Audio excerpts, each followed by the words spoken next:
India രാജ്യം അതിൻ്റെ ഏറ്റവും അപകടകരമായ അവസ്ഥയിലൂടെയാണ് കടന്നു പോകുന്നത്. ജനാധിപത്യത്തിൻ്റെ കാവൽക്കാരായ ജനത്തിനെ തൂക്കി വിറ്റുകൊണ്ട് ജനപ്രതിനിധികളായ ഭരണാധികാരികളും ഇന്ത്യയുടെ പ്രധാനമന്ത്രിയും അടക്കം ജനാധിപത്യത്തെ അട്ടിമറിക്കാൻ പ്രയത്നിക്കുന്ന ഭയാനകമായ കാഴ്ചയാണ്. ആ ഭീകരാവസ്ഥയിലേക്ക് വിരൽ ചൂണ്ടുന്ന കാര്യങ്ങളാണ് രാഹുൽ ഗാന്ധി ഇപ്പോൾ വെളിച്ചത്ത് കൊണ്ടുവരുന്നത്. 2024 മഹാരാഷ്ട്രയിൽ നടന്ന നിയമസഭാ തെരഞ്ഞെടുപ്പിൽ വൻ അട്ടിമറി നടന്നു എന്ന് രാഹുൽ ഗാന്ധി മുൻപേ പറഞ്ഞതാണ്. പാർലമെന്റിന്റെ നടുത്തളത്തിൽ നിന്നും അന്ന് ലോക്സഭാ പ്രതിപക്ഷ നേതാവ് ഉന്നയിച്ച ആരോപണങ്ങൾക്കെതിരെ ഇലക്ഷൻ കമ്മീഷൻ കൊഞ്ഞനം കുത്തുകയായിരുന്നു.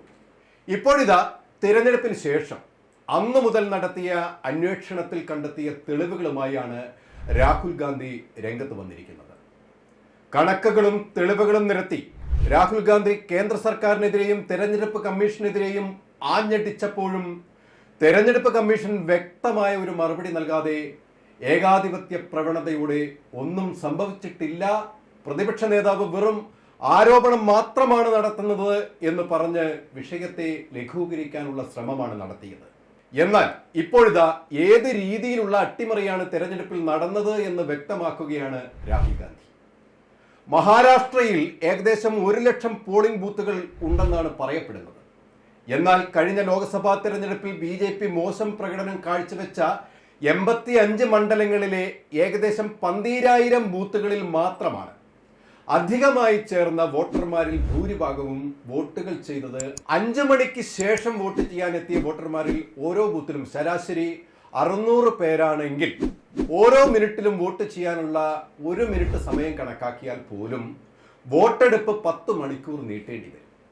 ഇത് സംഭവിക്കാത്തത് കൊണ്ട് തന്നെ അധിക വോട്ടുകൾ എങ്ങനെ സംഭവിച്ചു എന്ന ചോദ്യം ഉയരുന്നു. ഈ 85 സീറ്റുകളിൽ ഭൂരിഭാഗവും NDA നേടിയത് എങ്ങനെയെന്ന് ഇപ്പോൾ മനസ്സിലാക്കാവുന്നതാണ്. ഇതും രാഹുൽ ഗാന്ധി എടുത്തു പറയുന്നു. തിരഞ്ഞെടുപ്പ് കമ്മീഷൻ വോട്ടർമാരുടെ എണ്ണത്തിലുണ്ടായ കുത്തനെയുള്ള വർധനവിനെ യുവാക്കളുടെ പങ്കാളിത്തം എന്നാണ് വിശേഷിപ്പിച്ചത്. എന്നാൽ ഈ പങ്കാളിത്തം 12,000 ബൂത്തുകളിലായി ഒതുങ്ങി ബാക്കിയുള്ള 88,000 ബൂത്തുകളിൽ അത് കാണുന്നുമില്ല എന്ന ചോദ്യവും രാഹുൽ ഗാന്ധി ഉയർത്തുന്നുണ്ട്. കാന്തി മണ്ഡലം പ്രത്യേകമായി എടുത്തുകൊണ്ടാണ് രാഹുൽ ഗാന്ധി പഠനം നടത്തിയത്.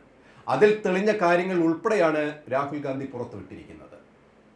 2024 ലോക്സഭാ തെരഞ്ഞെടുപ്പിൽ കാന്തിയിൽ ഇന്ത്യൻ നാഷണൽ കോൺഗ്രസ് 1.36 ലക്ഷം വോട്ടുകൾ ലഭിച്ചപ്പോൾ BJPക്ക് 1.19 ലക്ഷം വോട്ടുകൾ മാത്രമാണ് ലഭിച്ചത്. എന്നാൽ മാസങ്ങൾക്ക് ശേഷം നടന്ന നിയമസഭാ തിരഞ്ഞെടുപ്പിൽ BJPക്ക് 1,34,000 വോട്ടുകൾ ലഭിച്ചു. ഇത് മുൻ ഇലക്ഷൻ പ്രകടനത്തിന് ഏതാണ്ട് സമാനമായ കണക്കുകളാണ്. എന്നാൽ 56,000 വോട്ടുകൾ അധികം നേടിയ BJPയുടെ വോട്ടുകൾ 1,75,000 ഉയരുകയും ചെയ്തു. 2 തെരഞ്ഞെടുപ്പുകൾക്കിടയിൽ കാന്തിയിൽ പുതുതായി ചേർത്ത 35,000 വോട്ടർമാരുടെ കൂട്ടത്തിൽ നിന്നാണ് ഈ കുതിച്ചുചാട്ടം വന്നത്. ഇത് വിലയിരുത്തിയാൽ ലോക്സഭാ തിരഞ്ഞെടുപ്പിൽ വോട്ട് ചെയ്യാത്ത മിക്ക വോട്ടർമാരും അതിനു പുറമെ പുതുതായി ചേർന്ന 35,000 വോട്ടർമാരുടെ കൂട്ടത്തിൽ നിന്നാണ് ഈ മുന്നേറ്റം വന്നത് എന്ന് മനസ്സിലാക്കാം.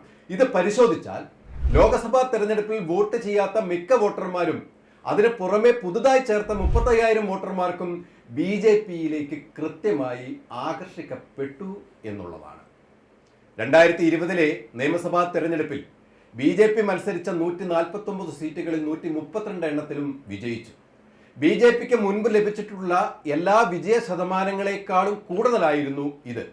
ഇവിടുത്തെ 89% വിജയം വെറും 5 മാസം മുമ്പ് നടന്ന ലോക്സഭാ തിരഞ്ഞെടുപ്പിൽ BJPയുടെ വിജയ ശതമാനം 32% മാത്രമായിരുന്നു. 5 മാസം കൊണ്ട് 57% വോട്ടുകളാണ് BJP അധികമായി പിടിച്ചത്. ഈ കണക്കുകൾ ഒരു കാരണവശാലും സാമാന്യ ബുദ്ധിക്ക് ബോധിക്കാത്ത കണക്കുകളാണ്. ഇത് തിരഞ്ഞെടുപ്പ് കമ്മീഷനും BJPയും തൊണ്ട തൊടാതെ വിഴുങ്ങിക്കും. ഞങ്ങളെ അതിന് കിട്ടില്ല എന്നാണ് രാഹുൽ ഗാന്ധി പറഞ്ഞത്. ഈ അട്ടിമറി വർഷങ്ങളായി തുടർന്നുകൊണ്ടിരിക്കുകയാണ് എന്ന ഭയവും നിലനിൽക്കുന്നുണ്ട്. അന്വേഷണത്തിൽ കണ്ടെത്തിയ കണ്ടെത്തലുകൾ പരിശോധിക്കുമ്പോൾ കുറ്റകൃത്യത്തിന്റെ രീതിയും അതിന്റെ പിന്നിലെ ആസൂത്രണവും വ്യക്തികളും വെളിച്ചത്ത് കൊണ്ടുവരുവാനാണ് രാഹുൽ ഗാന്ധി ശ്രമിക്കുന്നത്. അതുകൊണ്ടാണ് BJP സംഘപരിവാർ സംഘങ്ങൾ രാഹുൽ ഗാന്ധിയെ കള്ള വ്യവഹാരങ്ങൾ കൊണ്ട് വായടപ്പിക്കാൻ നോക്കുന്നത്. പ്രതിപക്ഷ നേതാവ് എന്ന നിലയിൽ രാഹുൽ സഭയിൽ എഴുന്നേറ്റാൽ ഉടൻ തന്നെ അദ്ദേഹത്തെ തടയാൻ വാളും കുന്തവുമായി ഭരണപക്ഷ പാർട്ടികൾ സടകുടഞ്ഞെഴുന്നേൽക്കും. അവകാശങ്ങളെ നിഷേധിക്കാൻ സഭയും മുന്നിട്ടിറങ്ങും. ഭരണകൂടത്തിന് ഈ കണക്കുകൾ പുറത്തു വരരുത്. അങ്ങനെ വന്നാൽ മോദിയും പരിവാരങ്ങളും കെട്ടിയുയർത്തിയ NDA സംഘം തകരും. രാജ്യം അവരെ ആട്ടിപ്പായിക്കും. ലോകത്തിലെ തന്നെ ഏറ്റവും വലിയ ജനാധിപത്യ രാജ്യമായ ഇന്ത്യയെ അട്ടിമറിച്ച പാപക്കറ ചുമന്ന് അപമാനിതനായി മാറും എന്നത് മോദിക്കും കിങ്കരന്മാർക്കും നല്ലവണ്ണം അറിയാം. രാജ്യത്തിൻ്റെ പരമോന്നതമായ സംവിധാനങ്ങളെയെല്ലാം ഭരണത്തിൻ്റെ അധികാരം ഉപയോഗിച്ച് വരുതിയിൽ വെച്ച് ഭരിക്കുന്ന സ്വേച്ഛാധിപത്യത്തിൻ്റെ തോഴനായി മോദി മാറുകയാണ്. അതിനെതിരെയാണ് രാഹുൽ ഗാന്ധി തൻ്റെ യുദ്ധം പ്രഖ്യാപിക്കുന്നത്. ജനാധിപത്യത്തെ വീണ്ടെടുക്കാൻ, ഇന്ത്യയെ വീണ്ടെടുക്കാൻ, മതേതരത്വം കാത്തുസൂക്ഷിക്കാൻ അതിവിടെ സംജാതമാകും. രാഹുൽ ഗാന്ധി അതിവിടെ നടപ്പിലാക്കുമെന്നതിൽ യാതൊരു സംശയവും വേണ്ട.